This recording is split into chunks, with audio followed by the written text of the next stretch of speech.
سمجھتے ہیں کہ اللہ سے بات کرنے کے لیے بہترین الفاظ اور سخت پابندیوں کی ضرورت ہے، لیکن ایک چرواہا جو اپنے رب کو اپنے ہاتھوں سے تازہ دودھ پلانا چاہتا تھا، اس کے ٹوٹے پھوٹے الفاظ نے عرش کو کیسے ہلا دیا، یہاں تک کہ اللہ کے نبی بھی پریشان ہو گئے۔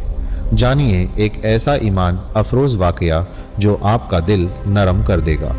حضرت موسیٰ علیہ السلام ایک دن جنگل میں جا رہے تھے کہ انہوں نے ایک چرواہے کی آواز سنی۔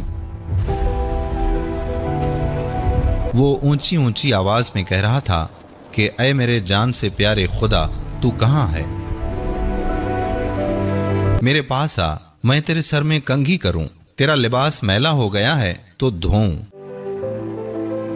تیرے موزے پھٹ گئے ہوں تو وہ بھی سیوں، تجھے تازہ تازہ دودھ پلاؤں،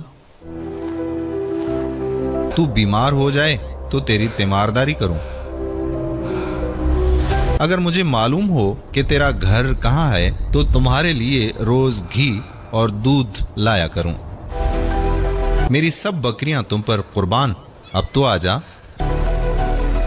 حضرت موسیٰ علیہ السلام اس کے قریب گئے اور کہنے لگے کہ ارے او احمق، تو یہ باتیں کس سے کر رہا ہے؟ چرواہے نے جواب دیا کہ اس سے کر رہا ہوں جس نے تجھے اور مجھے پیدا کیا اور یہ زمین و آسمان بنائے۔ یہ سن کر حضرت موسیٰ علیہ السلام نے غضبناک ہو کر کہا کہ ارے او بدبخت، تو اس بیہودہ بکواس سے کہیں کا نہ رہا، بجائے مومن کے تو کافر ہو گیا۔ خبردار، ایسی بے معنی اور فضول بکواس بند کر، تیرے اس کفر کی بدبو ساری دنیا میں پھیل گئی۔ ارے بے وقوف، یہ دودھ لسی ہم مخلوق کے لیے ہے، کپڑوں کے محتاج ہم ہیں، حق تعالیٰ ان حاجتوں سے بے نیاز ہے، نہ وہ بیمار پڑتا ہے، نہ اسے تیمارداری کی ضرورت ہے، نہ اس کا کوئی رشتہ دار ہے، توبہ کر اور اس سے ڈر۔ حضرت موسیٰ علیہ السلام کے غیظ و غضب میں بھرے ہوئے یہ الفاظ سن کر چرواہے کے اوسان خطا ہو گئے اور وہ خوف سے تھر تھر کانپنے لگا، چہرہ زرد پڑ گیا اور بولا، اے خدا کے جلیل القدر نبی، تو نے ایسی بات کہی کہ میرا منہ ہمیشہ کے لیے بند ہو گیا اور مارے ندامت کے میری جان ہلاکت میں پڑ گئی۔ یہ کہتے ہی چرواہے نے سرد آہ کھینچی، اپنا گریبان تار تار کیا اور دیوانوں کی طرح اپنے سر پر خاک اڑاتا ہوا غائب ہو گیا۔ حضرت موسیٰ علیہ السلام حق تعالیٰ سے ہم کلام ہونے کے لیے کوہ طور پر گئے تو خدا تعالیٰ نے فرمایا کہ اے موسیٰ، تو نے ہمارے بندے کو ہم سے جدا کیوں کیا؟ تو دنیا میں جدائی کے لیے آیا ہے یا میلاب کے لیے؟ خبردار، اس کام میں احتیاط رکھ، ہم نے اپنی مخلوق میں ہر شخص کی فطرت الگ الگ بنائی ہے اور ہر فرد کو دوسروں سے جدا عقل بخشی ہے۔ جو بات ایک کے حق میں اچھی ہے وہ دوسرے کے لیے بری ہے، ایک کے حق میں تریاق کا اثر رکھتی ہے وہی دوسرے کے لیے زہر ہے، ایک کے حق میں نور اور دوسرے کے حق میں نار۔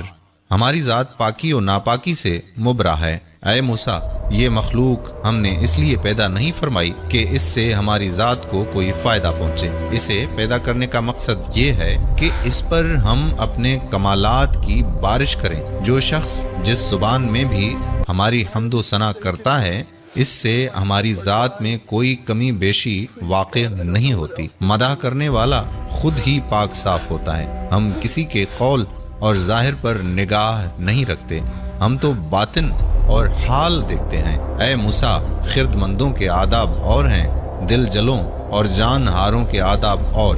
حضرت موسیٰ علیہ السلام نے جب خدا کا یہ عتاب آمیز خطاب سنا تو سخت پشیمان ہوئے اور بارگاہ الہی میں نہایت ندامت اور شرم ساری سے معافی مانگی۔ پھر اسی اضطراب اور بے چینی میں اس چرواہے کو ڈھونڈنے جنگل میں گئے۔ صحرا و بیابان کی خاک چھان ماری پر چرواہے کا کہیں پتہ نہ چلا، اس قدر چلے کہ پیروں میں چھالے پڑ گئے، لیکن تلاش جاری رکھی۔ آخر آپ اسے پا لینے میں کامیاب ہوئے۔ چرواہے نے انہیں دیکھ کر کہا کہ اے موسیٰ، اب مجھ سے کیا خطا ہوئی ہے کہ یہاں بھی آ پہنچے؟